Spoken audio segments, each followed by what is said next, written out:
ਜੀ ਸੱਜਣੋ, ਅੱਜ ਮਾਰ ਅਲਤਾਫ ਬਰਵਾਣਾ ਹੋਰੀ ਸਾਡੇ ਕੋਲ ਆਏ ਨੇ ਉਸੇ ਲੋਹੜੀ ਦੇ ਸਿਲਸਿਲੇ ਵਿੱਚ ਜਿੱਥੇ ਕੱਲ ਪਰਸੋਂ ਤੁਹਾਨੂੰ ਆਖਿਆ ਕੋਈ ਸੱਜਣ ਆਏ ਹੋਏ ਹਨ।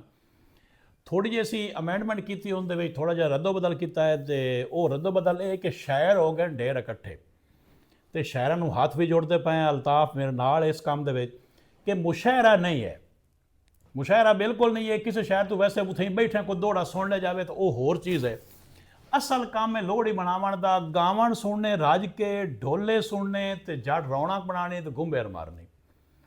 वो असी रज के मरसाएं शायर हजरात होवें या जेड़े भी होर जी साडे इस चीज़ का ठरोक रखते होवें ਉਹ ਤਸ਼ਰੀਫ ਲਾਇਆ ਆवें। ਕੁਝ ਉਹਨਾਂ ਸਾਡੇ ਜਿਹੜੇ ਲੋਕ ਫਨਕਾਰ ਹੋਸਨਗੇ ਗਾਵਣ ਵਾਲੇ ਜੀ ਖਿਦਮਤ ਵੀ ਕਰਨ ਉਹਨਾਂ ਦੇ, ਜਾਂ ਢੋਲਿਆਂ ਵਾਲੇ ਬੰਦੇ ਹੋਸਨ ਉਹਨਾਂ ਦੀ ਕੋਈ ਸੇਵਾ ਕਰਨ ਖਿਦਮਤ ਕਰਨ ਆ ਕੇ ਕੋਈ ਚਾਰ ਨੇ ਉਹਨਾਂ ਨੂੰ ਦੇवें ਵੇਲਾ ਹੁਕਾਵੇਂ ਤਾਂ ਆਪਣਾ ਨਾਂ ਇੰਜ ਵੀ ਹੋ ਕੇ ਕਮਾਇਆ ਜਾ ਸਕਦਾ ਹੈ। ਮਾਲ ਤਾਫੀਆਂ ਗੱਲ ਬੇਸ਼ੱਕ ਜੀ ਬੇਸ਼ੱਕ ਮੁਸ਼ਾਇਰਾ ਕੈਂਸਲ ਆਪਣਾ ਮੁਸ਼ਾਇਰਾ ਮੁਸ਼ਾਇਰਾ ਹੈ ਹੀ ਨਹੀਂ ਜਨਾਬ।